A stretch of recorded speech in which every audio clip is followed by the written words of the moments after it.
Trust your sets.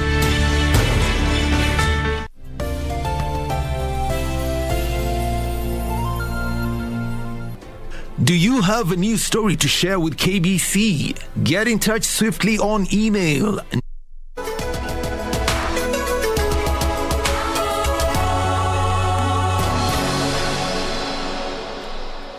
Ahlan wa sahlan mpenzi mtazamaji popote ulipo, ni Jumatano nyingine tarehe 19 mwezi 7 mwaka 2022, wakati mwingine mwafaka wa kukuletea wewe mtazamaji taarifa za kurunzi mashinani na ila na utamaduni wa jamii hiyo.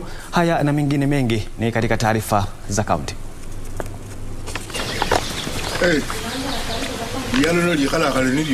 Maandalizi ya kipindi cha tohara katika jamii ya Wabukusu yameanza. Ngariba wapya walipokezwa jukumu hilo ili kuhakikisha kwamba wameendeleza utamaduni huu katika jamii ya Wabukusu.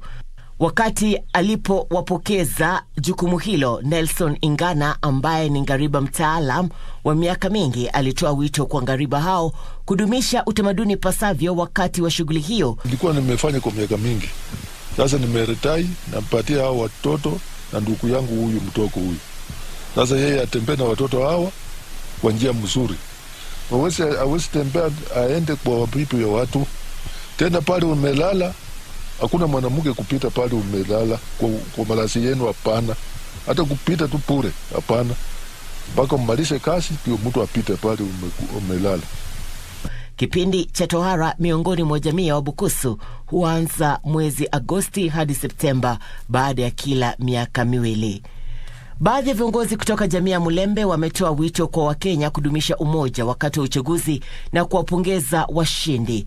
Wakati wa hafla hiyo huko Kitale, viongozi hao wakiongozwa na gavana wa Trans Nzoia Patrick Haemba walisema amani ndio nguzo dhabiti kwa ukuaji wa maendeleo nchini.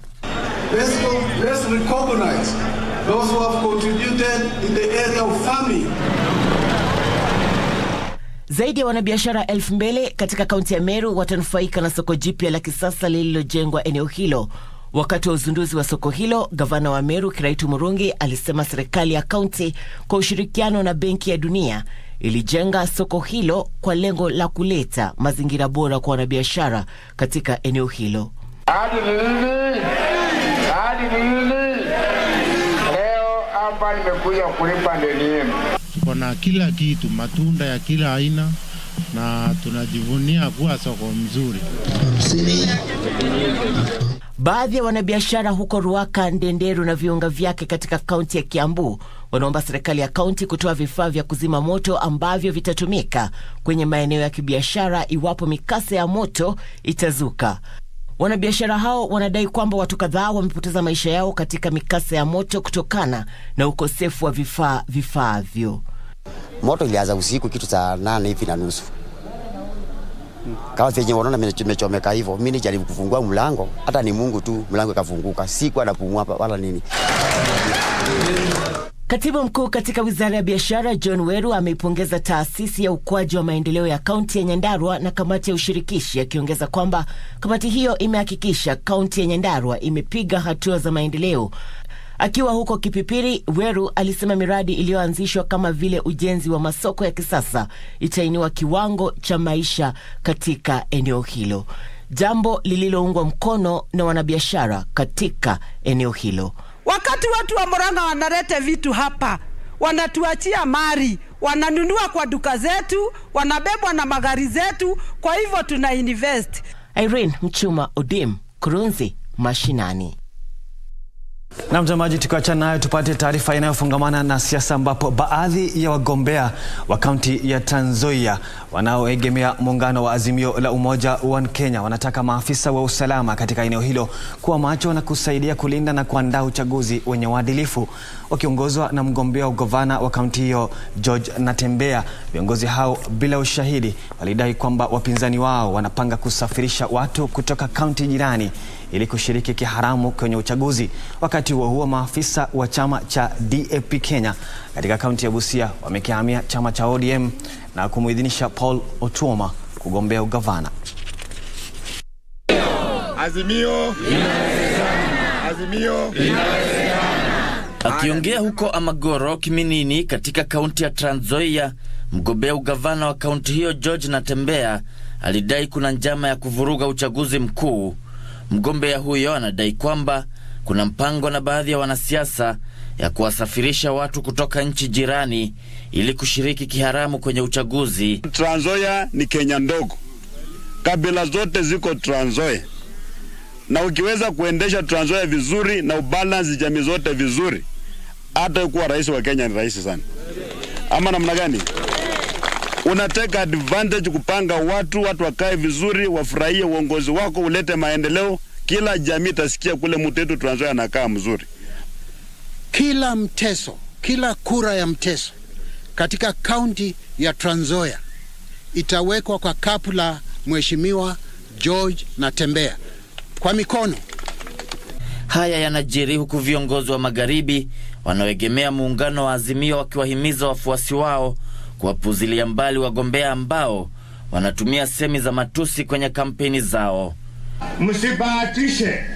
Kura lazima tupeleke mahali ambako tutalindwa.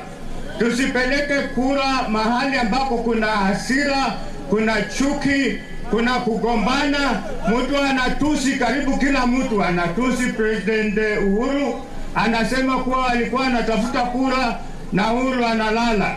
Anatusi karibu kila mtu. Mtu ya matusi hawezi kuongoza nchi hii. Mlisikia akinitusi?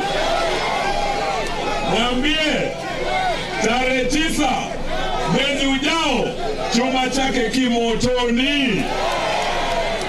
Na hayo madharau na matusi ametuonyesha kama watu wa Trans Nzoia na watu wa Western, haki ya Mungu yatakwisha tarehe 9. Wakiongozwa na waziri wa ulinzi Eugene Wamalwa, viongozi hao walizuru eneo la Chabarus katika eneo bunge la Cherangani na soko la Namajalala lililopo katika eneo bunge la Kwanza, huku wakiwashutumu wanasiasa wanaoeneza siasa za migawanyiko. Kwingineko, naibu gavana wa kaunti ya Busia Moses Mulomi, ambaye ananuia kumrithi gavana Sospita Ojamong kwa tikiti ya chama cha DAPK, ameathirika pakubwa baada ya baadhi ya maafisa wa chama hicho wa kaunti hiyo kumuidhinisha Paul Otuoma wa chama cha ODM kugombea kiti hicho.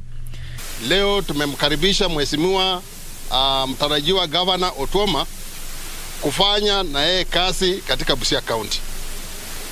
Na lengo letu la kwanza ni kuona ya kwamba tumefanyia mheshimiwa Raila Amolo Odinga campaign ya kumfanya akuwe the 5th president of this country. Katika mkoa magharibi yote iko hiyo harmonization. Ni hapa tu Busia ndio ilikuwa bado unapata kwamba katika kinyang'anyiro cha ugavana unapata tulikuwa na 2 candidates wa Azimio. So mimi nataka kuwashukuru kwa heri yao wenyewe. Hawajangoja ile headquarters, wenyewe wamesema sisi ndio wakaaji wa Busia, sisi ndio tunajua ile kiatu tunavaa, na wametoa hiyo mapendekezo na wakatuita hapa na kusema tunataka tutembee pamoja. Wakati huo huo, seneta wa Pokot Magharibi Samuel Pogisio ametoa wito kwa wakazi wa eneo hilo kuwapigia kura wagombea wa chama cha KANU na mgombea urais wa muungano wa Azimio Raila Odinga kwenye uchaguzi mkuu ujao. We are doing well in West Pokot. I think we should think about where we came from, and now things are turning the corner. Baba is gaining, Azimio is gaining. We hope for the best. We are ready to welcome Baba and his team, Azimio team, on Thursday in West Pokot. Tunataka wananchi wote wa West Pokot wakuje siku hiyo tushangilie, lakini pia tumsikize na tumpatie kura zake. Kura zinatakikana ziwe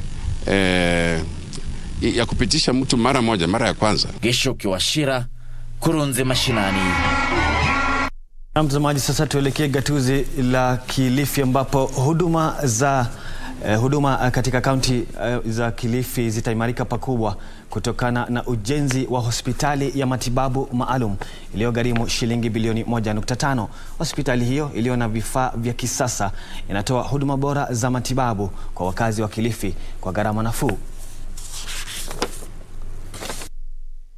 Gavana wa kaunti ya Kilifi Amason Kingi, ambaye alifungua kituo kipya katika hospitali kuu ya rufaa ya kaunti, alibaini kuwa kituo hicho kitatoa huduma muhimu kwa wakazi wa Kilifi ili kumaliza kesi nyingi za rufaa.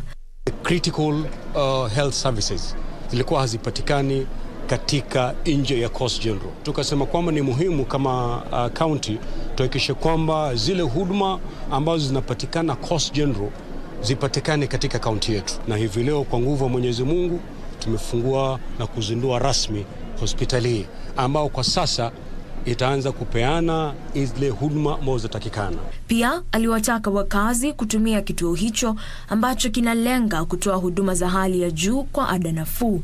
Kilifi inaweza kujisimamia kimatibabu. Manake ile huduma ambayo ilikuwa inamfanya mkazi wa Kilifi aende Mombasa sasa inapatikana hapa. Ile huduma ambayo mkazi wa Kilifi anachangiwa aende katika private hospital eti kwa sababu hospitali za serikali hazina vifaa, it's normal. Leo hii zile huduma ambazo tunapeana katika hospitali hii ni kama zile za hospitali za kibinafsi ikiwa si zaidi. Kituo hicho ambacho kiligharimu shilingi bilioni 1.5 kina vifaa vya dharura, chumba cha ajali na chumba cha wagonjwa mahututi. Hili linatokana na idadi kubwa ya upasuaji na zaidi ya vitanda 100 na wodi za kibinafsi. Huu mradi kama umekuja hapa utatuokoa na utatusaidia na tena uendelee hivyo hivyo. Ile mambo ya kwenda Makadara kushuka hivi, kama hospitali imeletwa hapa tutasaidika. Jacqueline Masharia, Kurunzi Mashinani. Na mtazamaji, chama cha usalama barabarani kikishirikiana na mamlaka ya taifa ya usafiri salama na mamlaka ya barabara kuu ya taifa la Kenya imehimiza madereva wa magari ya umma kuweka vifaa vya kupunguza kasi katika juhudi za kukomesha ajali barabarani. Mwenyekiti wa vidhibiti mwendo na chama cha usalama barabarani Edward Gitonga alizungumza hayo wakati wa mkutano uliohudhuriwa na wawakilishi wa serikali na wawekezaji wa vifaa vya kudhibiti mwendo huko Ruiru katika kaunti ya Kiambu. Alionyesha wasiwasi juu ya kesi za ajali barabarani ziliongezeka nchini. Gitonga alisema kuwa kuna haja ya kuharakisha kukomesha hali hiyo, akizingatia kuwa hali hiyo ikiendelea vifo vya barabarani vitafika 9,000 kufikia mwishoni mwa mwaka huu. Nataka kuambia madereva with the new gadget which we have and the standard, nobody can tap with the speed governor. Nobody can put a switch because the standard is very clear. If you tamper with it, it should report. That is why we have agreed here that limiting is number 1 and transmission being second. That anything happening on that gadget should transmit to the vendor and transmit to NTSA. Drivers who are not used to that speed of 80, I think now it will be a shock because we are telling them no vehicle will go beyond 80. We are very, very much concerned that the vehicle we deal with, that is the PSV, the trucks, and all vehicles exceeding 48 kg, we want to do a recall. All of them, a recall for free. They must go back to the vendors for verification and making sure that the speed governors are working, transmitting, and limiting the speed. Go to your nearest vendor or where you fitted the speed unit, and then it will be rechecked for free. Mbunge wa Roysambu wa Ihenya Ndirango ameipongeza hazina ya kitaifa ya maendeleo ya maeneo bunge ya serikali kwa kuimarisha maendeleo za shule nchini. Mbunge huyo alisema hazina hiyo imeweza kuzipa taasisi za masomo sura mpya na kuna mipango mipya ya ujenzi wa shule ambao utagharimu shilingi milioni 70 katika mwaka ujao wa kifedha. Alisema mtaala mpya wa masomo umesaidia na eneo bunge lake limejitahidi kuhakikisha kuna vifaa vya kutosha kwa ajili ya kuendeleza shule za upili.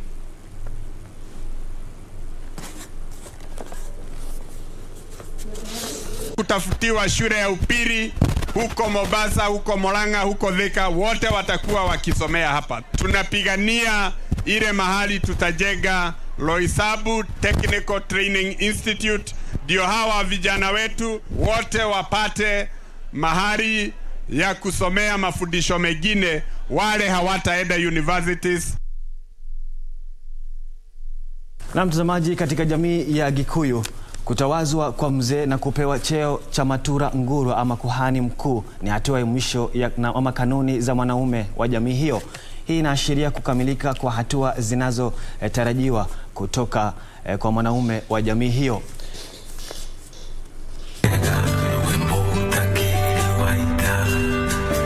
Mwamukeri magongo na mandwairo ngayuri mbere tutingi hotu nithu mwene nyaga twakuhoya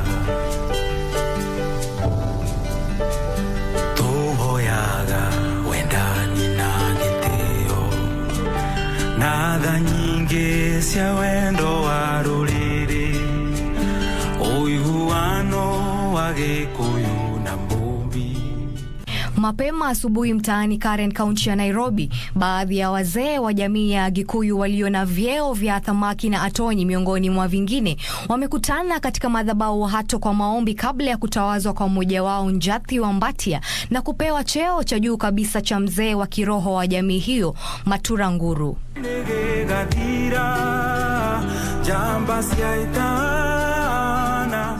Mzee alikuwa ameteuliwa wa mwisho, aliteuliwa 1946 na alikuwa pia mzee mkongwe, na wakati wake ukafika akalala na mababu.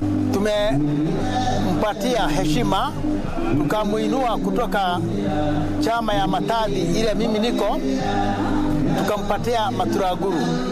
Utoitore na mrofi waku na neguo wamukire mahoya maito thai thathaia Ngai thai. Baada ya kukamilika kwa maombi,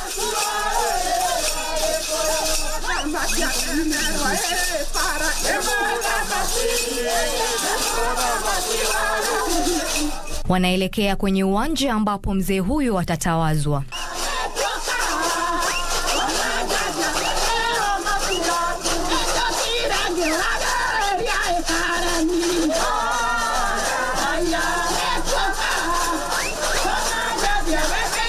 Sherehe hiyo ilirembeshwa huku wanawake kwa wanaume waliovalia mavazi ya kitamaduni ya jamii hiyo wakikutana ili kushuhudia tukio hilo adimu.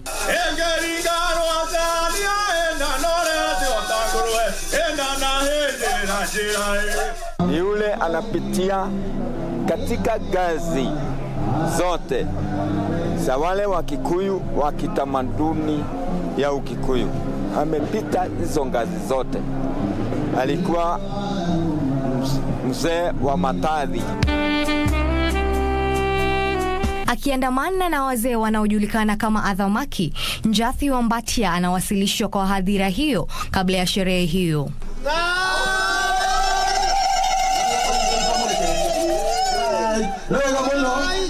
Tunakaribisha hiyo mgeni anaingia.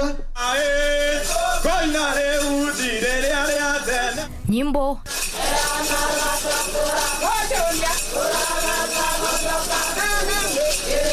densi na shangwe zinatanda, huku Mbatia akijitayarishwa kutawazwa. Wega no tugi wa kurogia na matura nguru Njathi wa Mbatia thai thathaia Ngai thai. Mbatia atakuwa ametoka kwenye kikundi cha wazee kijulikanacho kama Matathi. Akiwa amevalia vazi jeupe, Njathi wa Mbatia anaandamana na wazee wa jamii hiyo wanaojulikana kama adhamaki na kupatiwa zana za kitamaduni ambazo zitamsaidia kutekeleza jukumu lake lipya. Zamani alikuwa anavaa kama hizi tuko nazo, lakini hizo vazi amevalishwa siku ya leo, na hata ile buzi ilitoa hiyo dhabihu ilikuwa ya white kabisa, haikuwa na hata kadote. Alivalishwa hizo nguo kwa sababu yeye ni mzee wa amani, siku zote ni amani. Anavalishwa vazi jeupe, anapewa kiti cheupe na kutawazwa kama matura nguru. Rwakana na rwagatano rwa matura nguru Njamba. Nipewa hii ya kubariki alipewa kitu inaitwa modhegi. Modhegi naye ni ya kuongoza, na kwa hiyo modhegi wote watatii kulingana na ile maneno mzee atasema. Sisi zote tutanyenyekea kwa hiyo modhegi. Alikalia kiti ya jungwa.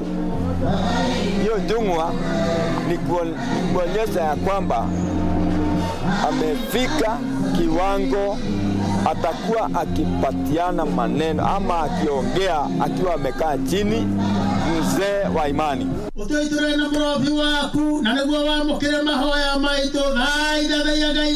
Majukumu yake sasa ni pamoja na kuongoza jamii hiyo kwa maombi dhidi ya magonjwa, majanga na pia kuwa balozi wa amani na umoja miongoni mwa majukumu mengine.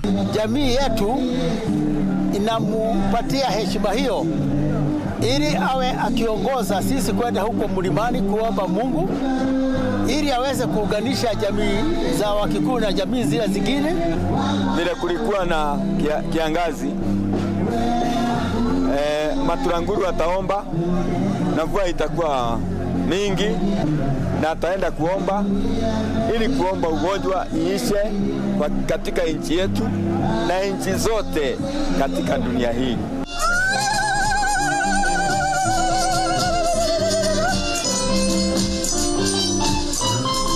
Kwa upande wake, Njathi Wambati alifurahishwa na hatua hiyo baada ya kukamilisha kanuni za jamii hiyo ambazo ni hako, ndegwa, horio na mataathi. Oiguano wa Gikuyu na mbumbi mwene nyaga twako. Na mtazamaji, tukiachana na hayo, huduma ya magereza humu nchini, kampuni ya maji na majitaka ya Kisumu na kampuni ya sukari ya KBC zimeshirikiana ili kuimarisha miundo misingi ya maji taka kwenye magereza ya Kisumu na KBC. Katibu katika Wizara ya Huduma za Marekebisho Safina Kwekwe amesema ushirikiano huo ni kati ya juhudi za pamoja za serikali na wadau wa maendeleo ili kuboresha hali ya kuishi kwenye vituo vya marekebisho kote nchini. Wycliffe Okech na habari zaidi. Idara ya huduma za marekebisho imechukua hatua ya kuboresha hali ya vituo vya marekebisho katika magereza ya Kisumu na KBC kupitia ushirikiano wao na kampuni ya maji na majitaka ya Kisumu pamoja na kampuni ya sukari ya KBC. Katibu katika idara hiyo Safina Kwekwe alisema ushirikiano huo utapanua na kuboresha miundo misingi ya majitaka na usafi katika magereza hayo mawili. So we are here to communicate that we have solutions to the problem that had been bedeviling us for a while.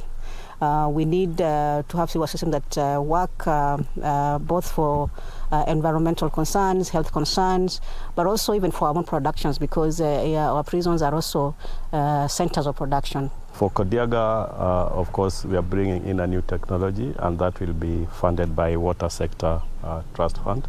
It's a compact and mechanized technology. It doesn't need a big piece of land.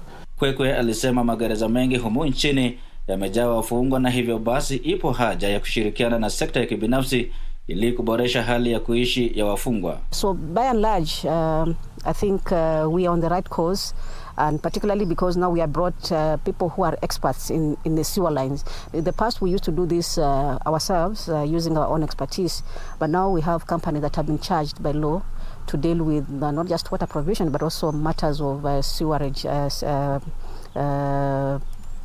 systems, and we are happy that for these two projects that we have been the subject matter for this visit, the company that is in charge of that is fully involved, and therefore we feel safe. The interesting bit about the KBC project is that through this partnership, the community around is going to benefit. Along that line, we have several schools, we have a hospital, and we have several hotels. And of course, the domestic homesteads, they'll be able to plug into that line. And that is going to improve the sanitation coverage and the sanitation position. You know, sanitation is dignity. We want that by the end of these two projects, it will be history to hear that cholera has hit parts of Kisumu. Ushirikiano na kampuni hizo mbili utawezesha matumizi ya teknolojia mpya ya usafi na majitaka kwenye magereza hayo mawili, huku mradi huo ukitarajiwa kukamilika kwenye kipindi cha matumizi ya pesa za serikali ya mwaka huu. Wycliffe Okech, Kurunzi Mashinani. Mtazamaji, densi ya isukuti ni densi ya kitamaduni inayoshabikiwa zaidi na jamii za Isuha na Idaho katika eneo la Uluyani magharibi mwa Kenya. Je, densi hii huchezwa lini na ni nani hushiriki? Kwenye makala yetu kuhusu utamaduni tunaangazia ngoma ya isukuti.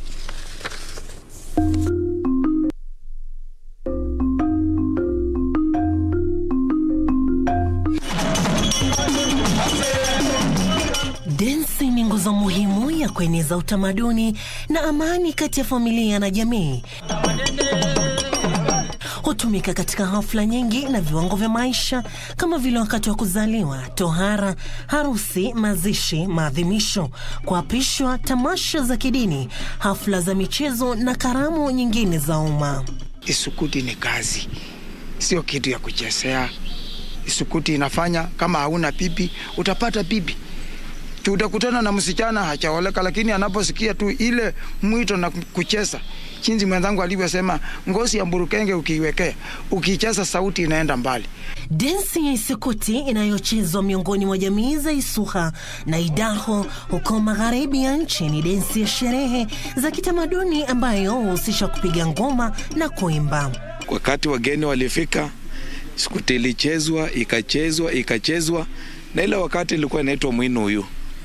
Hawakuwa na jina kamili ya hiki chombo. So wakati isukuti ilikuwa inapigwa, walikuwa wana kwinu, yani ile kutingika ile, ndio mwinu huyu.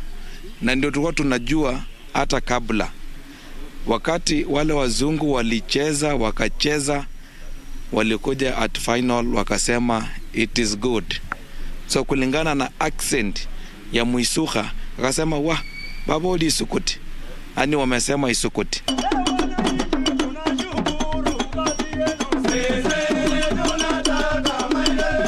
Densi hiyo ilipatiwa jina kutokana na ngoma zinazotumiwa ambazo hutumiwa zikiwa tatu, moja kubwa, moja ya kadri na nyingine ndogo, na pia hutumiwa pamoja na pembe za swara na vipande vya chuma. Mwimbaji mmoja huongoza densi hiyo akiimba haya zinazowiana na mipigo ya ngoma na hatua za wachezaji densi walopangwa kwa safu mbalimbali za wanaume na wanawake. Ngana na mmoja wachezaji densi hiyo, Isukuti inahusisha watu wa familia ndogo. Anasema kulingana na jamii ya Waisuha, isukuti inajumuisha awamu tatu. Katika lugha yetu ya Kisuha, ile isukuti kubwa inaitwa isukuti esata, ambayo inafuata, ambayo ni mama kulangua motivo, na ile ndogo kabisa, the small drum, hiyo ndio inaitwa mutiti. Hii ni familia ya isukuti. Isukuti iko na extended family ambayo kuna zile rings, kuna ile horn na kuna shiriri. Kuna shiriri. So hii ni extended family ya isukuti. Vile vile wanapuliza honi ya eshiriri ambayo ni zana za muziki. Inatengenezwa kutokana na miti ya mukomari, murembe na mungoma na ngozi, lakini mukomari ndio mti unaopatikana kwa urahisi. Inatengenezwa kwa miti aina mbalimbali. Kuna mukomari, kuna mungoma na kuna murembe. Lakini mti ambao unapatikana kwa haraka sana ni mukomari. Ngozi ya burukenge inatumika kufunika ngoma hiyo. Hiyo ukaushi kwa moto, ni ngozi ambayo ni safi, sauti ambayo inatoka ni safi, na watu wanaifurahia kwa sababu hiyo ndio ngozi ambayo inakubalika kwa isukuti. Kutoka kwa maji hiyo, ukiangalia iko na matoatoa, iko na maritati. Hiyo ndio the specialist. Hii ni special skin ile wanatumia kuweka kwa ngozi. Huchezwa kwenye karamu ya kuzaliwa, harusi, wakati wa mavuno na karamu nyingine zinazojumuisha shiremba ambayo ni karamu ya wanaume pekee. Isukuti imechezwa kwa sherehe mbalimbali. Isukuti imechezwa kwa mahari, isukuti imechezwa kwa maharambe, isukuti imechezwa katika campaigns, political campaigns, hata tukiwa na sherehe ya watoto, birthdays, bullfighting, na hata ile occasion yenye ina furaha, isukuti uchezwa pale. Isukuti hunganisha watu na kuwaliwaza wakati wa huzuni. Piga isukuti, unatuliza zile mioyo ambazo zilikuwa na huzuni, unawacha zikiwa ziko na furaha kidogo. Isutsi anasema isukuti imemwezesha kujikimu kimaisha. Katika nyumba, kusomesha watoto na mahitaji mbalimbali ambayo tunaweza kutumia. Mimi ni mwenyeji wa kuzitengeneza. Na zimenifanya nimenunua shamba kwa hizi unapochonga market zinapopatikana. Hata hivyo densi isukuti kwa sasa inafifia. Wale ambao bado wana ngoma za isukuti ni wakongwe ambao wanakosa warithi wa kuwakabidhi ujuzi huo. Wazazi wasifungie talanta ya watoto, wawache wafanye talanta, na katika talanta kuna malipo, watafika mbali. Aidha, ukosefu wa pesa na vifaa vinavyohitajika umesababisha changamoto katika kuamba ngoma hiyo.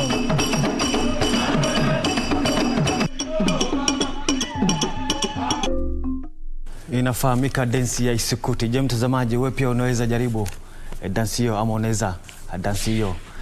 Nasema shukrani sana kwa wale wote waliofanikisha kurunzi mashinani siku ya leo. Mimi ni Khalid Abdullahi, aliyekuwa ananisaidia kwa lugha ya ishara ni Nissie Maura. Hadi panapo majali wake Maulana, kwa heri.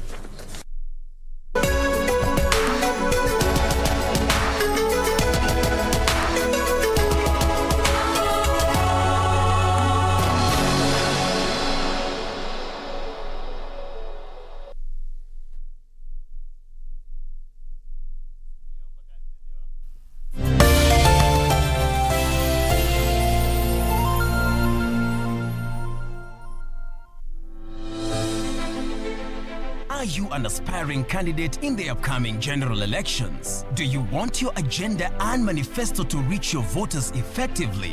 At KBC, we have the most comprehensive and credible online platform that has profiles of all prospective candidates. Log on to www.kbc.co.ke/2022 aspirants and let Kenyans know more about you, your past achievements, your manifesto, and your development agenda once you get elected to office.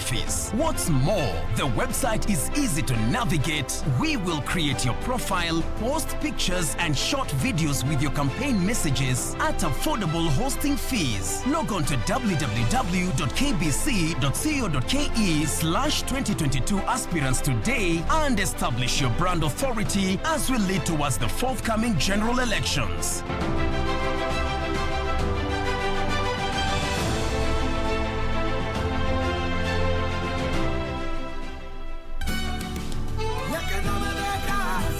I was just so afraid he would do what he did to my godmother, to Mika and to Beto. You know I didn't do anything. That's not true. I didn't. Silence!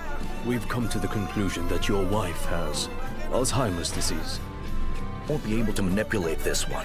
He knows his stuff and I can't tell him what to do. He's gonna ruin my business. Do it as soon as possible. Don't you get it, Doctor? I am in a rush to get pregnant.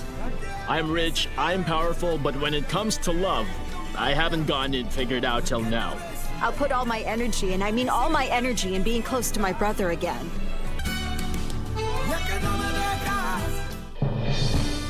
We shall legalize weed. Professor George Luchiri Wajakoya of the Roots Party. Raila Amolo Odinga of the Azimio la Umoja One Kenya Party. Unajua mimi sina pesa ya serikali ama ya kashfa. David Mwaure Wahiga of the Agano Party. And hakuna kura ya hasla mtaiba. William Samoei Ruto of the Kenya Kwanza Alliance. Presidential Debate 2022. Do not adjust your sets.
God is holy. Protect your life if you wanna know.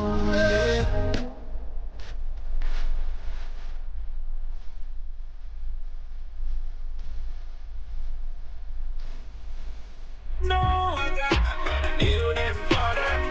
We call them the weatherman. On fire, pan up in daily. Why we afraid of you when you feel protect we? Can't trust a system we designed to fail we. People of the country, nobody grind like we did far. We blind now, we just can't feel. Oh, I'm living a dream, yeah. Nimesahau koti langu ndani. Are you guys fighting again? Yeye alikuwa anatumia tu opportunity kukuzengua hivi ya kuibia pesa na kuna ujinga huo. Oh, kwa hivyo ndo maana ukamteka nyara, sio? What is going on? It's my mom and my dad.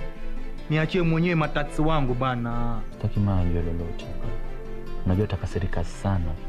Na hata naweza kufanya relationship yetu iende. All I do is win. I wake up, I win. I close my eyes and I win. We get a emergency, girlfriend.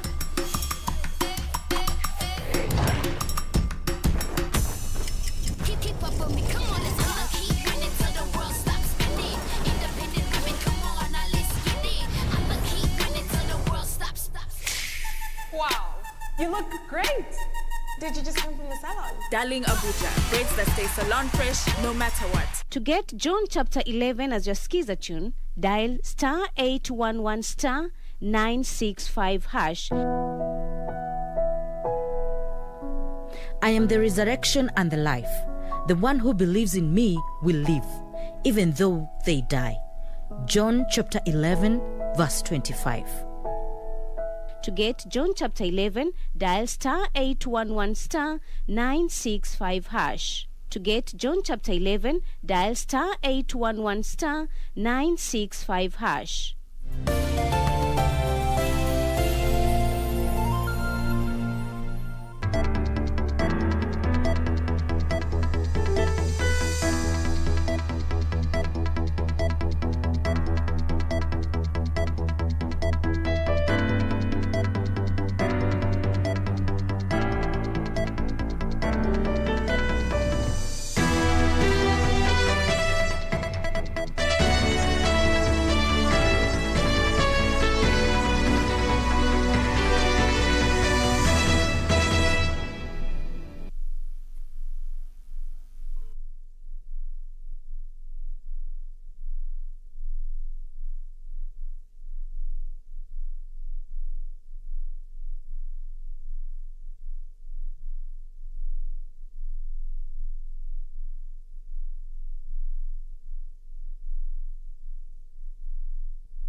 Azimio.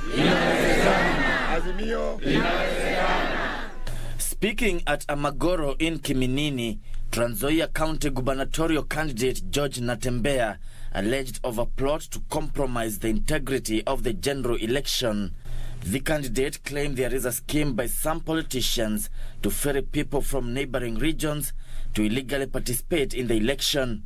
Trans Nzoia ni Kenya ndogo. Kabila zote ziko Trans Nzoia.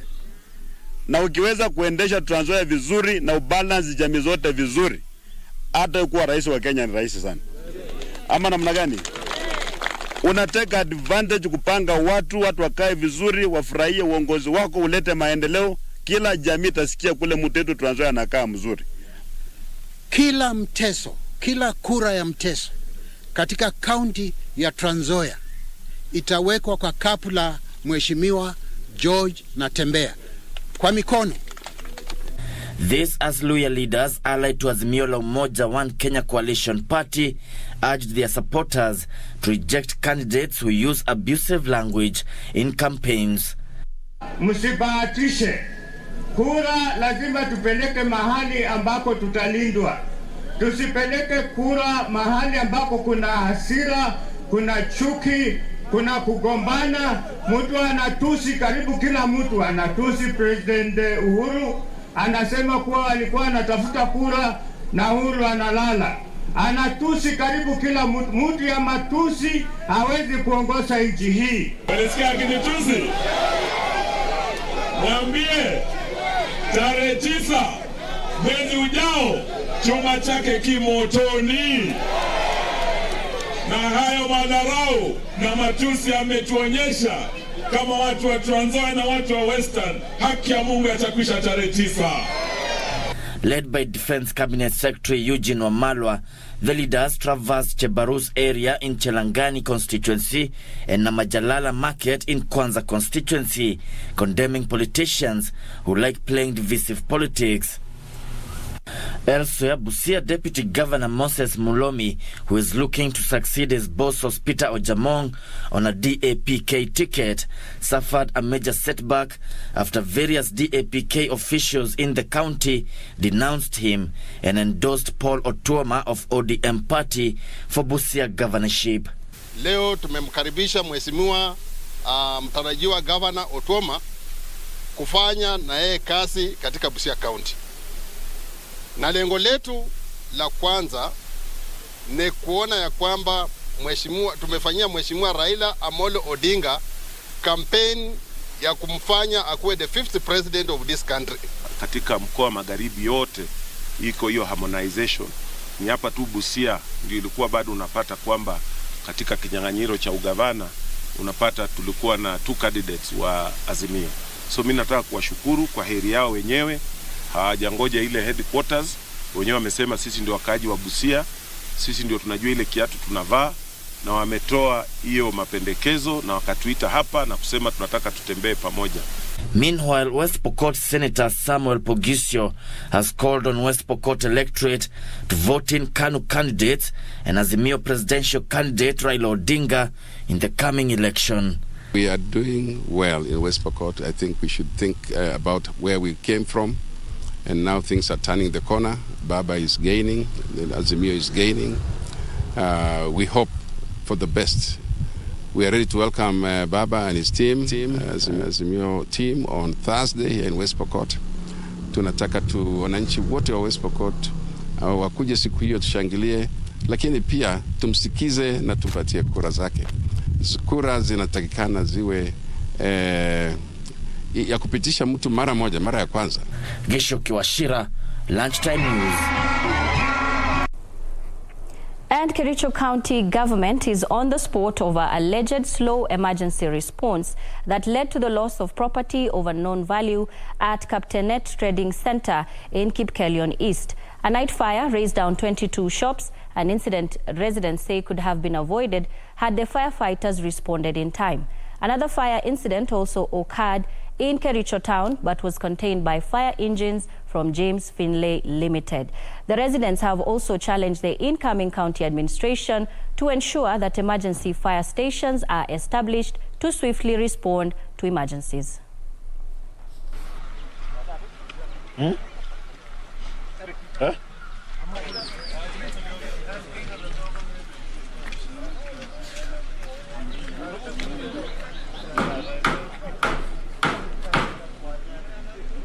Wa moto sio ya kwanza hapa, mara nyingi tumepata kuwa na hiyo shida, hasa hata katika miji kubwa kubwa. Pale Chepseon tumekuwa na shida nyingi ya mioto, mara nyingi imekuwa ikitokea. Changamoto ni hili kwamba katika kaunti yetu tuna vifaa ya kutosha ya kuzima moto, na ningependa kumuhimiza yule gavana ambaye anaingia saa hii, Dr. Mutai, kwamba tafadhali unapopanga county, tunataka gari yetu hapa ya kuzima moto tukiwa na mikaza.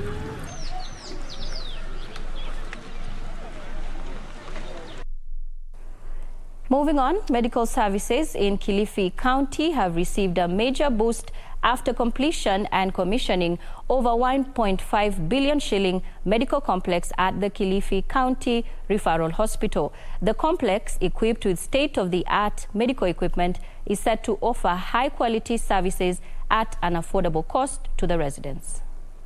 The Governor Amason Jeffer Kingi, who officially commissioned a new complex at the Kilifi County Referral Hospital, noted the facility will offer critical medical services to Kilifi residents and end the numerous referral cases. Critical health services zilikuwa hazipatikani katika nje ya Coast General. Tukasema kwamba ni muhimu kama county tuhakikishe kwamba zile huduma ambazo zinapatikana Coast General zipatikane katika kaunti yetu. Na hivi leo kwa nguvu ya Mwenyezi Mungu tumefungua na kuzindua rasmi hospitali hii ambao kwa sasa itaanza kupeana zile huduma ambazo zinatakikana. He further urged the residents to make use of the facility that aims to offer high quality services at an affordable cost. Kilifi inaweza kujisimamia kimatibabu.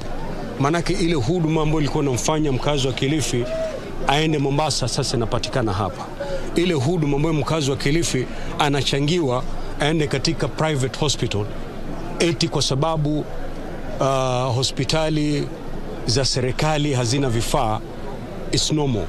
Leo hii zile huduma ambazo tunapeana katika hospitali hii ni kama zile za hospitali za kibinafsi ikiwa si zaidi. The 1.5 billion shilling medical complex is equipped with an emergency and accident section and intensive care unit. This is boosted by a number of minor and major surgical theaters alongside 100 beds in general, private and semi-private wards. Huu mradi kama umekuja hapa utatuokoa na utatusaidia na tena uendelee hivyo hivyo. Ile mambo ya kwenda Makadara kushuka hivi kama hospitali imeletwa hapa tutasaidika. Jacqueline Masharia for Lunchtime News. Elsewhere, the Road Safety Association, in conjunction with the National Transport and Safety Authority and the Kenya National Highway Authority, has called on public service vehicle operators to refit their vehicles with speed-limiting gadgets in an effort to curb road carnage. Speaking during a meeting attended by the government representatives and Speed Governor Fitas in Ruiru, Kiambu County, the chairman, Speed Governor and Road Safety Association, Edward Gitonga, expressed concern over the increased cases of road accidents in the country. Gitonga said there is need to move swiftly and contain the situation, noting that if the trend continues unchecked, the death toll from road accidents in the country is likely to hit 9,000 at the end of the year. Nataka kuambia madereva with the new gadget which we have and the standard, nobody can tap with the speed governor. Nobody can put a switch because the standard is very clear. If you tamper with it, it should report. That is where we have agreed here that limiting is number one and transmission being second. That anything happening on that gadget should transmit to the vendor and transmit to NTSA. Drivers who are not used to that speed of 80, I think now it will be a shock because we are telling them no vehicle will go beyond 80. We are very, very much concerned that the vehicle we deal with, that is the PSV, the trucks, and all vehicles exceeding 48 kg, we want to do a recall. All of them, a recall for free. They must go back to the vendors for verification and making sure that the speed governors are working, transmitting, and limiting the speed. Go to your nearest vendor or where you fitted the speed unit, and then it will be rechecked for free. And And independent women candidates from Kiambu County have called on the government to enhance their security during the electioneering period. The candidates say they are feeling insecure competing with their counterparts affiliated to parties whose security is being catered for. 20 days to the August 9th general elections, independent women candidates in Kiambu County are raising concern over their security. Led by Kiambu County Woman Member of Parliament candidate Mary Kirika, they are calling on the government to provide security to all women running on independent tickets across the country to ensure a level playing ground. Kwa sababu kule kwingine unaona kama hata tukienda mikutano unapata hawa watu wako na chama iko jia ile wanashikiliwa. Sisi independent tuko Kenyans, we have complied na the law. We have served this country like any other person. Kwa hivyo tunasema wamama wa independent candidates waangaliwe na mambo ya security.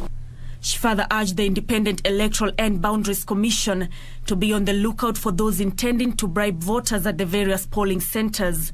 Wewe kama mpiga kura, by the time tufike siku ile unajua yule unaenda kuchagua.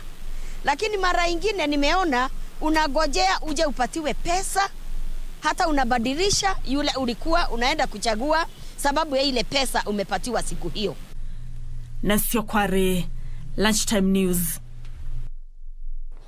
Elsewhere, Roysambu Member of Parliament Waihenya Ndirangu has commended the National Government Constituency Development Fund, saying it has improved infrastructure development in schools. The lawmaker says Roysambu, for instance, has managed to improve facilities in existing learning institutions, and plans are underway to build new schools at a cost of 70 million Kenya shillings in the next financial year. He says they will ensure there are enough facilities to accommodate learners transitioning to secondary school.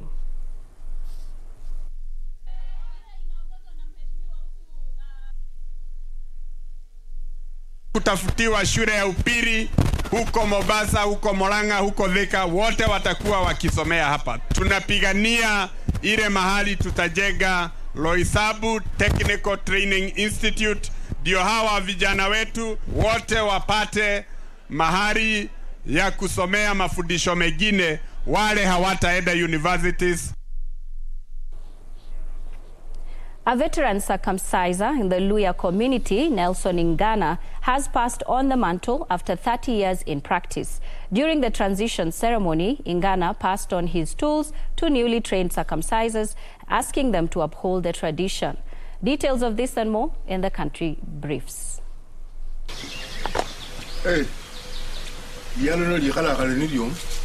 Preparations to the circumcision period among the Bukusi community has begun. New circumcisers have been handed the mandate to ensure continuity of the circumcision culture among the Bukusus.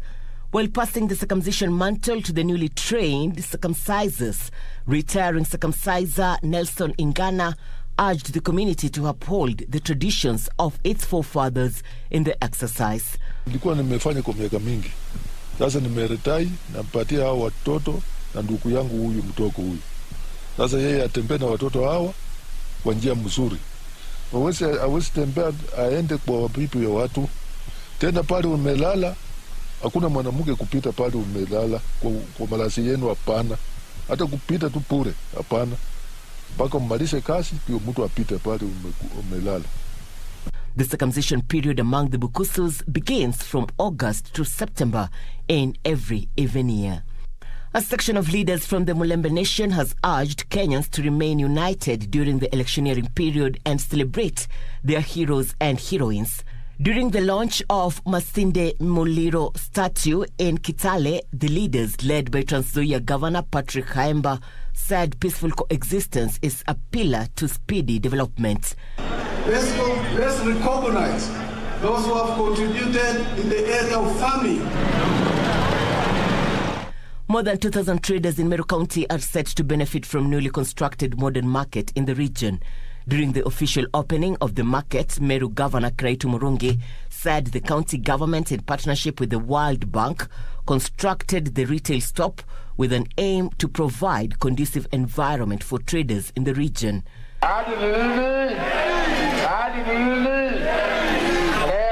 hapa nimekuja kulipa deni yenu. Tuko na kila kitu, matunda ya kila aina, na tunajivunia kuwa soko mzuri.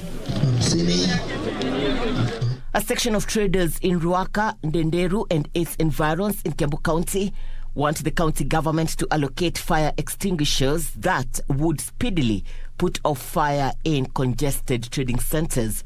The traders claim a number of lives have been lost in fire tragedies due to lack of proper mechanisms.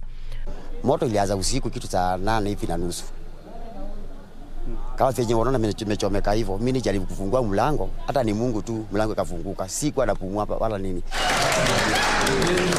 Principal Secretary for Trade Johnson Weru has lauded the institution of the County Development Implementation and Coordination Committee, saying the committee has accelerated growth in Nyandarua County.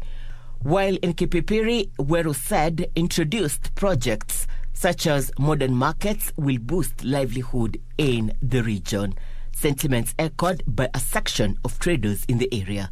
Wakati watu wa Murang'a wanaleta vitu hapa, wanatuachia mali, wananunua kwa duka zetu, wanabebwa na magari zetu, kwa hivyo tuna invest. Moving on, Sri Lankan members of parliament have elected Prime Minister Ranil as the country's new president, despite his unpopularity with the public. Ranil faces the task of leading the country out of its economic collapse and restoring public order after months of mass protests. He roundly defeated his main rival for the job, Dallas Halaparuma, with 134 votes to 82 in the parliamentary vote. Sri Lanka's ex-president Gotabaya Rajapaksa fled the country last week. Sri Lankan members of parliament have elected Prime Minister Ranil Wickremesinghe as the country's new president, despite his unpopularity with the public. Wickremesinghe faces the task of leading the country out of its economic collapse and restoring public order after months of mass protests. He roundly defeated his main rival for the job, Dallas Halaparuma, with 134 votes to 82 in the parliamentary vote. Sri Lanka's ex-president Gotabaya Rajapaksa fled the country last week. Reporting for Lunchtime News, I'm Daniel Mugo. It is time for our fast break here on KBC Lunchtime News, but don't go too far. We'll be back in just a bit.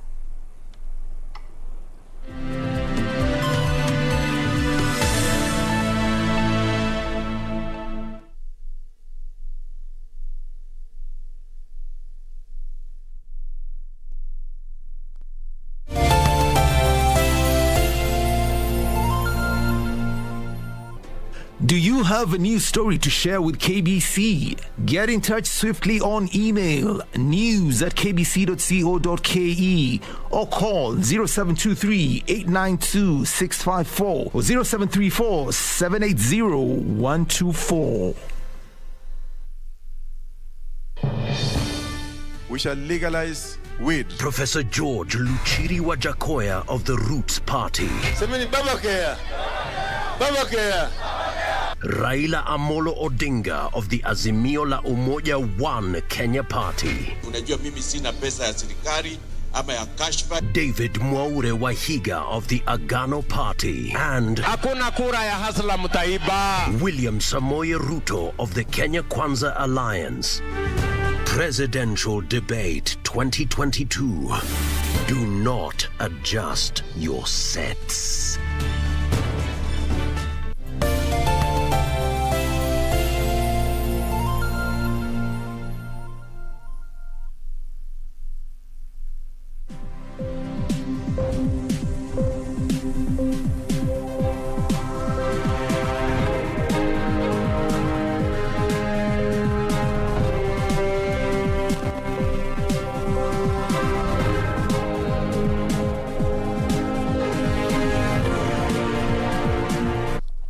Welcome back. This is still Lunchtime News. It is time now for business. The government is urging corporates to contribute more towards helping small businesses attain sustainability by funding them. Industrialization and Trade Chief Administrative Secretary David Osiani says most small businesses have impactful, sustainable and unique business models but lack funding partners to achieve their sustainable business goals. statistics indicates that about 400,000 micro, small and medium-sized enterprises do not celebrate their second birthday, and that very few small businesses celebrate their fifth birthday. This is mainly attributed to unstable funding. Well, I mean, I suppose we are in a challenging world. I mean, we look at, of course, the issues around how can we support SMEs more? What are those breaks we can get from supporting businesses and ensure that they continue to grow from a banking sector point of view? I think that's key. How do we spare the growth of SMEs to be able to allow them to employ more people and bring back those people who were retrenched during COVID back into the employment and income generating capability? Osiani Challenge established corporates to fund micro, small and medium-sized enterprises as long as they have an impactful business model. Increasingly, the world is looking at corporates as tools for impact, not just tools for profit and self-seeking. All responsible corporates are trying to see how is it that they are able to have impact. And I have singled out Stanbic as one of the corporates that has had tremendous impact on the Kenyan society. Impact by their grants, impact by their affordable credit, impact by their ability to reach out to multi-sectoral SMEs. It has emerged that some financial service providers are jittery when it comes to lending to small businesses. We are speaking with them from a trade and enterprise perspective to be able to be a little more alert to this, this dynamics. We are requesting them to be a bit more keen in supporting SMEs and truly supporting SMEs. Despite the challenges, the government is challenging small businesses to take advantage of support frameworks and structures, offering tailored solutions through partnerships with state agencies such as Kenya Industrial Research and Development Institute KIRDI, Kenya Industrial Estates, and the Kenya Bureau of Standards KEBS. Alanauko, Lunchtime News. Elsewhere, the government has spent 1 billion shillings to construct new markets in the country. The markets are meant to create a conducive environment for small traders. The markets are spread in all the 47 counties. The county of Meru is the latest one to benefit from the new markets, with the opening of a 54 million shillings market in Makutano town set to house more than 2,000 traders. The modern Makutano market is expected to house hundreds of traders who have been operating along the busy Meru-Nanyuki highway, who have been risking their lives to sell their wares. The market has been constructed by the Meru County government in partnership with the World Bank. The market will now open up the area to more economic activities, while also ensuring the traders have a conducive environment to carry out their businesses. The market has a capacity to hold more than 2,000 traders, coupled up with security lights, lockable gates, as well as piped, clean and safe water. Tunafurahia ile mpya kwa sababu imejengwa vizuri, mabati ni sawa sawa, iko katikati ya lami, wateja watakuwa wengi na wakiwa wengi tutanunuliwa vizuri na kazi yetu itaendelea vizuri. Ile itakuwa mzuri kwa sababu iko na security, hata upande wa mvua hakuna mvua na vitu yetu itakuwa inakaa pale pazuri. County officials added that they had also created town management boards and market committees which will be tasked with maintaining the market standards. Tumekuja hapa kwa sababu ya maendeleo, kufungulia kina mama wanabiashara wetu wa hii soko, tunakuja kuwafungulia hapa siku ya leo. The Makutano market will also double up as a regional market due to its strategic positioning along the Meru-Nanyuki highway, which joins the counties of Isiolo, Marsabit, Samburu and Laikipia, ushering in more business opportunities for the traders. Na hiyo soko tunaifurahia sababu iko katikati ya barabara tatu za kuenda Nanyuki, Isiolo na kuenda Maoa, na hata ukiteremka Meru town. Sasa hiyo soko iko karibu sana, tunakaribisha hata wageni wakiwa wanapita wanakuja wanatununulia mahali hapo. Ndutamo Kami for Lunchtime News. Moving on, truck transporting SACCOs who have not complied with axle load regulations risk suspension from the Truckers Association of Kenya.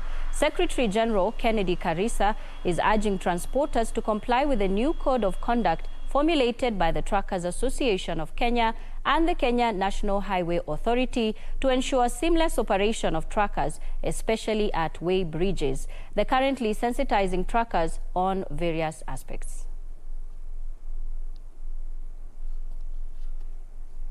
the association. Compliance with axle regulations, number one.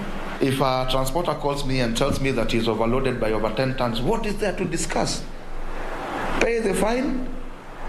We talk to the SACCO to again penalize you.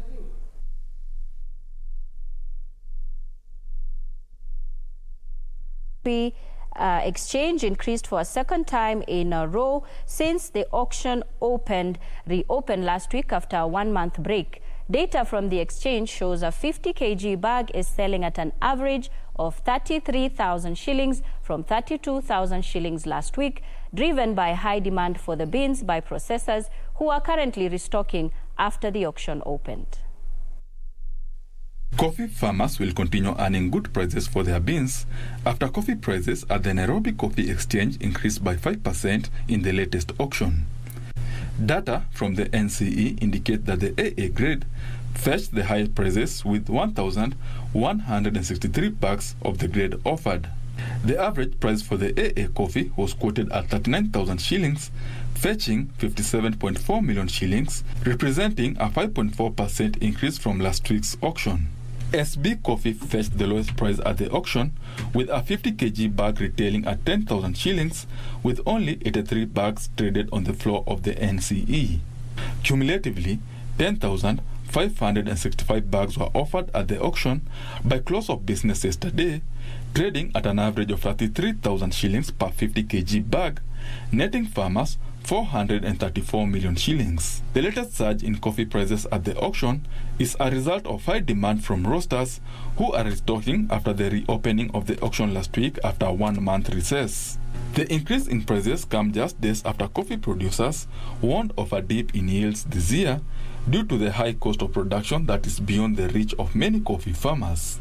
According to the chair of the Kenya Coffee Producers Association, Peter Gikonyo, the high cost of farm inputs has seen production of a kilo of cherry increasing from 39 shillings to 100 shillings, further eating into farmers' earnings.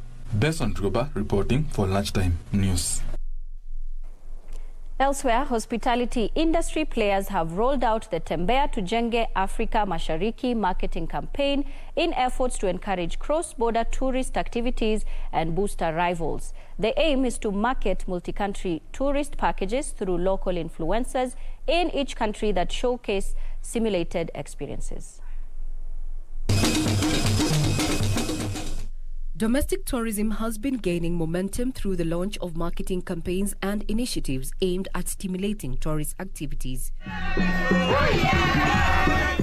The Tembea Tujenge Afrika Mashariki campaign involves tourist inflows from Uganda to DRC Congo, Rwanda, Tanzania and Zanzibar, Burundi and eventually South Sudan. In any business, whether agriculture, tourism, you should always look at the sustainability aspect. So Tembea Tujenge Kenya, the vision is to ensure that Kenyans build their own country through touring their own country and at the same time stimulating the economic growth. Some of the activities lined up during the 4-day expedition include the African Rally Championship in Arusha. The campaign targets both private and public sectors, including tour operators, travel agents and hotels to partner. Elsewhere, support to women-owned and women-led businesses under the Affirmative Finance Action for Women in Africa received a shot in the arm following the accreditation of the African Guarantee Fund. They need to move from the informal sector to the formal sector. This is our battle. They are already there. Because sometimes we tend to think that, okay, we need to go and train them, we need to... They are already in the business. The Affirmative Finance Action for Women in Africa initiative bridges the financial gap for female entrepreneurs by leveraging on financial instruments. Kenya has the third highest rate of financial inclusion for women in Africa. When it comes to social impact, a study was conducted by the World Bank, and then they realized that women, they reinvest 90% of their income in their family. The African Guarantee Fund mitigates the risk of borrowers by offering up to 75% cover or the risk for financial institutions lending to women, offering advisory services as well as engaging key stakeholders to address barriers impeding the success of female-owned and female-led businesses. Regina Manyara reporting for Lunchtime. And security agents in Daragwa, Nyandarua County have seized a consignment of illicit liquor manufactured on a large scale in a homestead. During the raid at Murereshwa village, 800 liters of ethanol was also seized alongside counterfeit Kenya Revenue Authority stamps. The multi-agency security team comprising of the Directorate of Criminal Investigations, Kenya Revenue Authority and police officers swung into action after a tip-off from the locals who suspected dubious activities in the enclosed compound. Ndaragwa Deputy County Commissioner Walter Ngaira said the trader, who is still at large, packaged the locally made liquor in her house and is suspected to be a major distributor in major towns within Nyandarua and Laikipia counties. Na tumeweza kupata a major breakthrough in terms of production and packaging of illicit liquor, wakisema kwamba ni pombe ambayo iko halali. So our officers wametrack pole wakafika na wakaweza ku ensure that we secure the premises. Ngaira said the manufacturer had taken advantage of the dry season in the area to hide ethanol in haystacks for transportation, making it hard for law enforcers to detect. Empty recyclable bottles of various alcohol brands alongside unmarked bottle tops, seals and stickers were also seized. Nyandarua County Police Commander Omar Arero said the crackdown on all the illicit brew dens and rogue manufacturers will continue. These are second-generation alcohol, which is very dangerous to our population, and you cannot afford our population to go astray because of this alcohol. We'll make sure that we'll get rid of it out of this county, especially the Nyandarua County, and ensure that our population remains safe. KRA officials regretted the revenue lost through use of counterfeit stamps. Among the assorted drinks seized included 375 bottles of Santana Ice, Mara Ice 75, Diamond Ice 262, Darling Ice, Chrome Vodka, Kibao, and Smart Vodka. Beatrice Gatonyangetich, Lunchtime News. And residents of Mtwapa, Kilifi County want politicians seeking office to prioritize the settlement of prolonged land ownership rows in the coast region. The locals claim they are living in uncertainty as they glare at possible evictions due to lack of title deeds. Locals drawn from various locations in Kilifi South constituency want the government to hasten the issuance of title deeds in the region.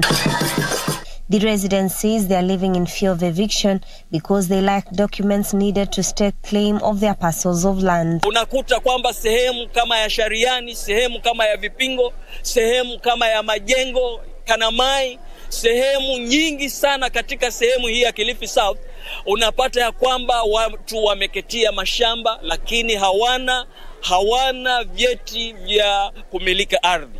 Watu wanasema tu ya kwamba wakienda sehemu zile wanapigania mambo ya ardhi, lakini hakuna hata kitu chochote ambacho kimefanyika. Part of the problem has been blamed on absentee landlords as well as expired leases. Kuna mashamba ambayo yameweza kumilikiwa na watu wa Mazurui, na watu wa Mazurui wengi sana wako katika sehemu zile za Oman, wako katika sehemu za Saudi Arabia, walienda zamani. Lakini unakuta tu ya kwamba mashamba yale, watu wanapomiliki mashamba yale, watu wanayoingilia mashamba yale wanasumbuliwa. Grassroots leaders have since called on politicians seeking office to prioritize the land question if elected into office. Zile zikiwa zimeisha, tunaomba serikali inayokuja ikaweze kukumbuka watu ambao wanateseka, watu ambao hawana ardhi. The politicians were speaking in Mtwapa during the endorsement of Kilifi South parliamentary hopeful Dennis Shera by Kaya elders. Kitu ambacho ni muhimu ni watu kuweza kupeleka miswada. Mimi kama Dennis Moto Shera ninataka niweze kuleta miswada ambayo itaweza kubadilisha sheria ya mambo ya ardhi. Juni Karisa Mbele from Mombasa County. Meanwhile, residents of Tulatula ward in Elders constituency have a reason to smile after the government commissioned a water project at a cost of 63 million shillings in the area. Water and Sanitation Principal Secretary, Engineer Joseph Njoroge, says the government sank boreholes in the area to address the perennial water shortage.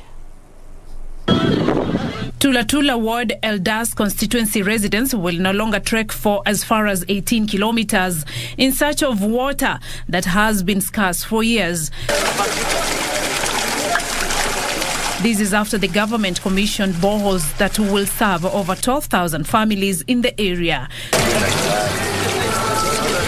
Speaking while commissioning the boreholes that have cost the government 63 million shillings, Water and Sanitation Principal Secretary Engineer Joseph Njoroge says the government will continue addressing and redoubling water infrastructure in Elders constituency and its environs. Hizo boreholes mbili mahali ziko kumekuwa na generation sets na solar pumping stations so that we can transport that water all the way.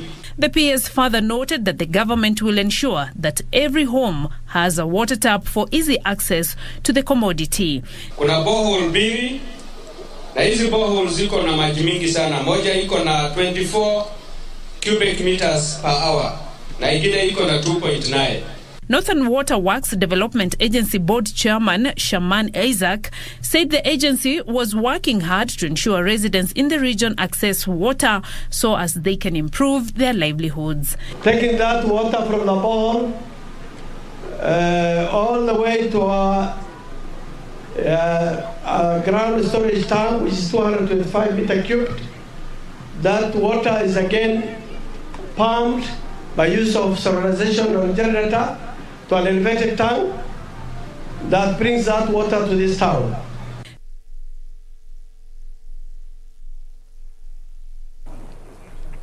And a family in South Mugirango in Kisii County is distraught as it searches in vain for body parts of their kin whose mutilated body was discovered after 3 weeks of searching.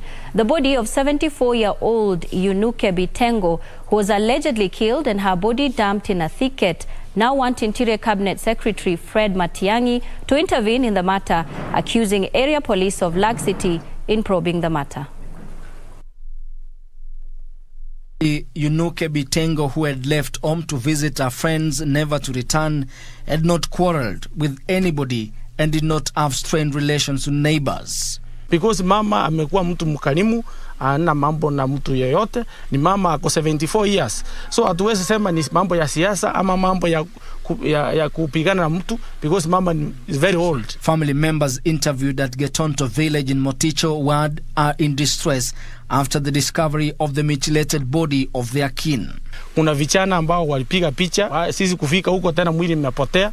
So kuna vijana wamekamatwa, wakaenda wakaandika statements, but bado wako hapa nyumbani na sisi na hatuchapata kujua hii uchunguzi wenye wamefanya wamepatia serikali imefika wapi. The family say they feel frustrated in their search and are petitioning the government to help them trace, recover and hand over the remains to them for burial.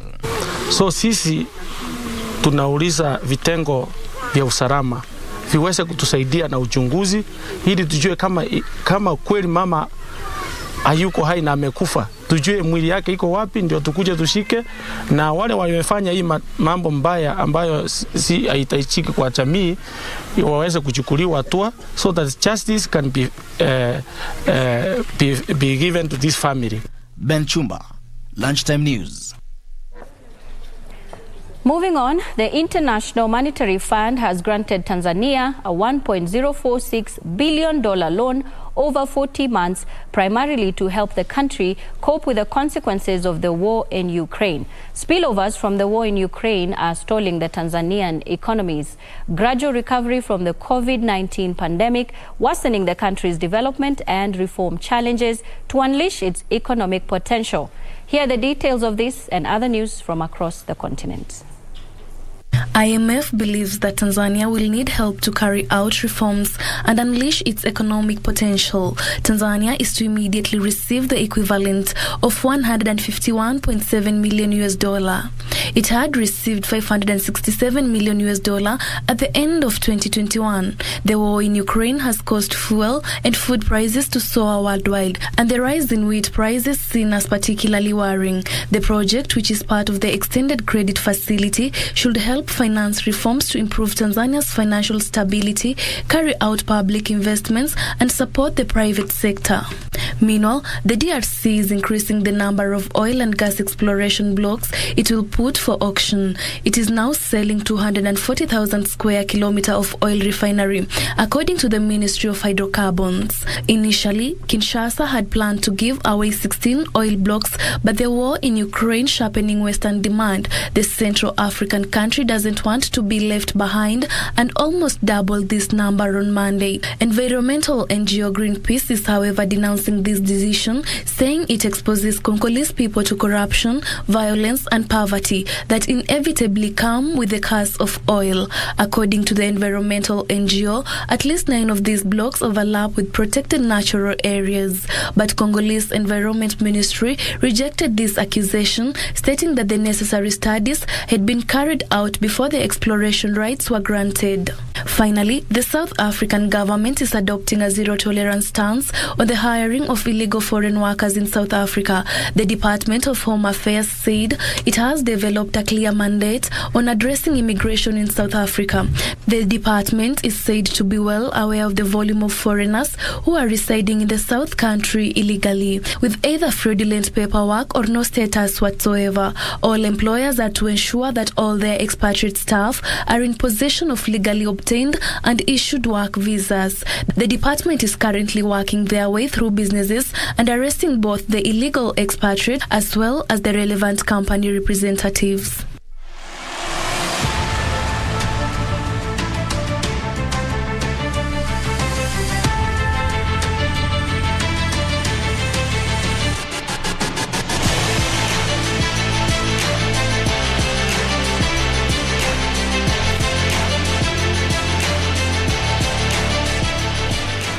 All right, let's now take a look at what is big in the world of sports.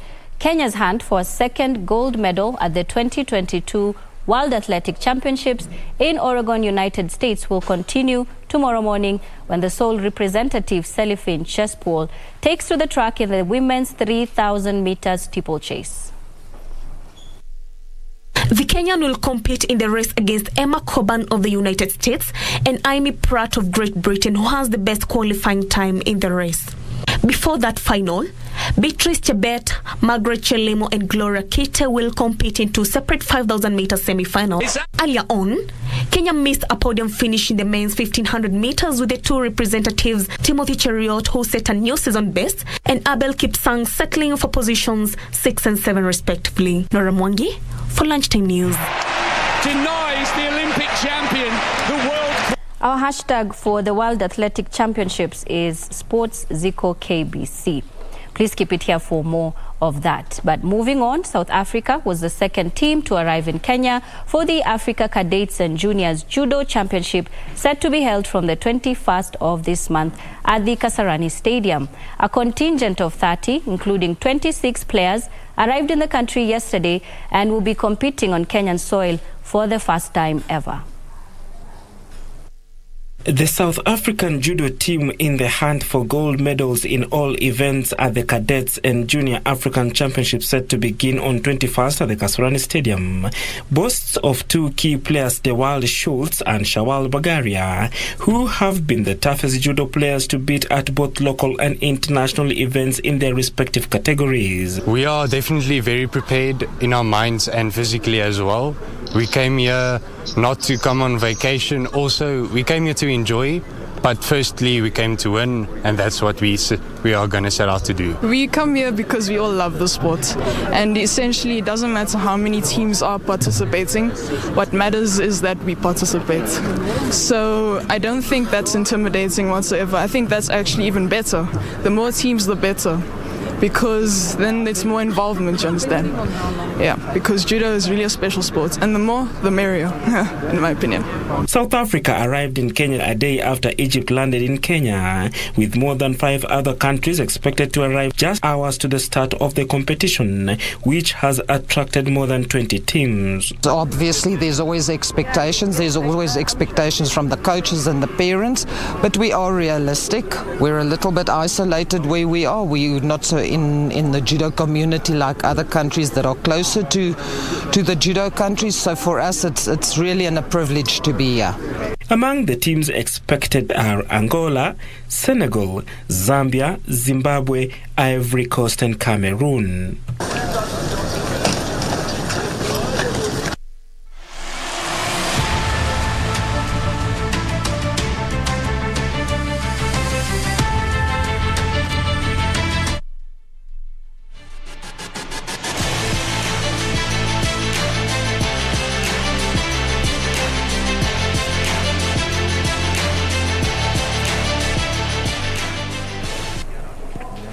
And at exactly 48 minutes past 1 p.m., we wrap it up for KBC Lunchtime News. But more news at 4, 7 and 9 p.m. and also on our website at kbc.co.ke. I am Nissie Imano. Lensa Odingo has been our sign language interpreter. Good afternoon.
This porter does run in the family of the Nimjis, who will be proudly representing the country in the 2022 Commonwealth Games in Birmingham.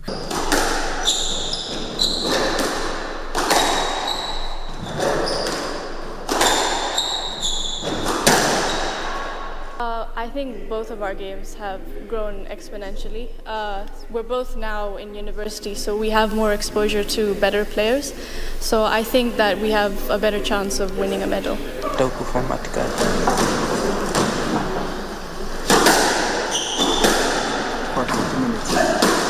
Kali Kanimji, who is the top seed in squash in Kenya, knew she carried the trait at a tender age. I've been playing squash since I was around 5 years old. Oh yeah, I have 2 brothers. So my current brother who will be playing with me in the team, and I have another 15-year-old brother. And I play with my mum and my dad. My dad is basically the family coach.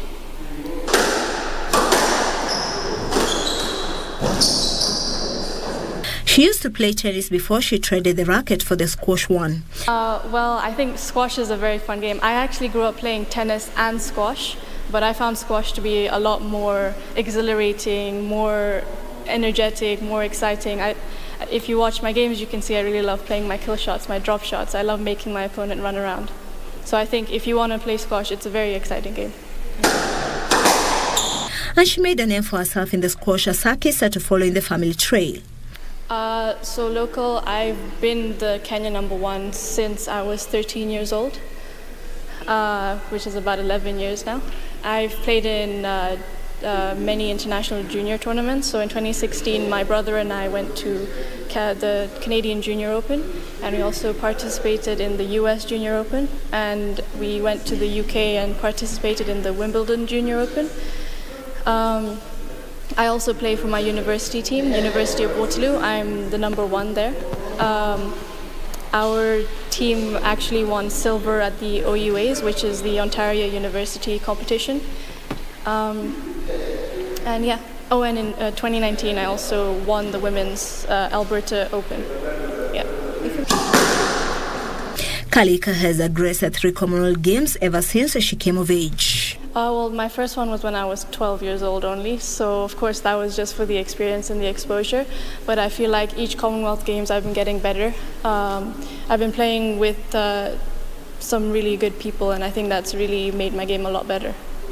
So 2010 I was only 12, right? So that was more of exposure and just seeing how the professionals played, because that was my first international tournament. In 2014 I was only 16 years old.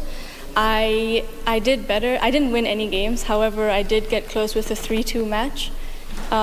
In 2018 I was 20 years old. I got to the semi-finals of the plate.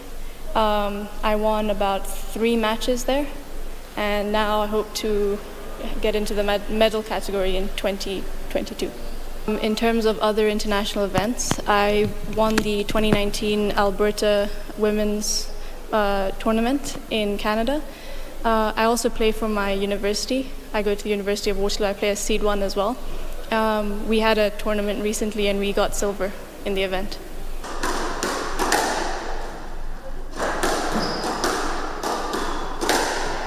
The University of Waterloo student who is taking on a sponsor business has managed to stay in the right direction thanks to her coach, Prince Mukuka. With my players, I started training them last year. So we've just been preparing. Every single time we've been spending about 4 to 5 hours just playing squash and all that.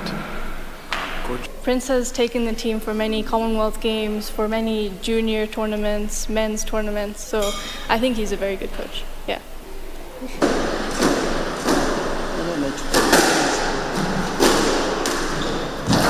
She hopes more women can take up squash to make it more competitive in the country.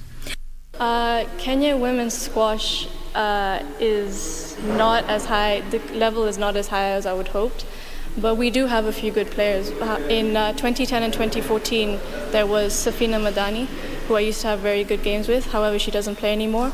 There's Violet, who's still playing, my mother, who's still playing, Elizabeth Mowa, who's still playing. It's the same people, really, who play. So I think we need to promote women's squash so we can get better. I think we need a lot more exposure for squash, because even in my 4th Commonwealth Games, some people don't even know what squash is. We need to play in more international tournaments. For example, the World Women's Team Championships is coming up in December, which will be played in Egypt. So I think that'll be good exposure for us women especially. Her elder brother Muqtadir Nimji is the top seed in the men's tennis and will join her in the Commonwealth Games, having flagged the competition in the men's trials. He has been training harder to make sure he's ready for the club games at the Birmingham University, where he's based. My brother Muqtadir, he's at the University of Birmingham studying right now. He's been training a lot. There's a lot of good professionals there that he plays with. Actually, the world number 1 plays there and the world number 5, so he does train with them. We have been in touch with him. He's training 6 times a week, and he's doing very well, and he's also trying to play some tournaments within England.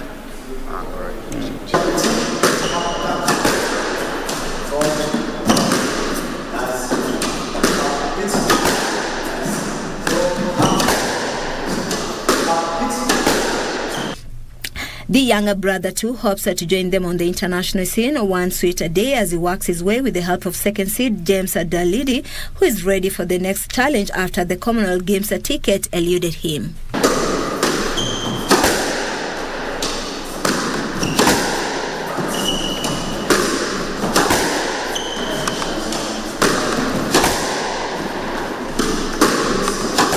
There's 3 upcoming tournaments, one in Nigeria, another one in South Africa this year, and there's another tournament in Zambia. All those 3 countries I've mentioned they are very good in squash. I went to Zambia in 2019. I reached semi-finals, which was very, very good, and it was I think it was one of my biggest achievement because I played better players, and I was looking forward to go this year. Then there's next year there's World Men's Championship in New Zealand. So we're just preparing for that, and because when the World Championship is, you play every country and you play the best.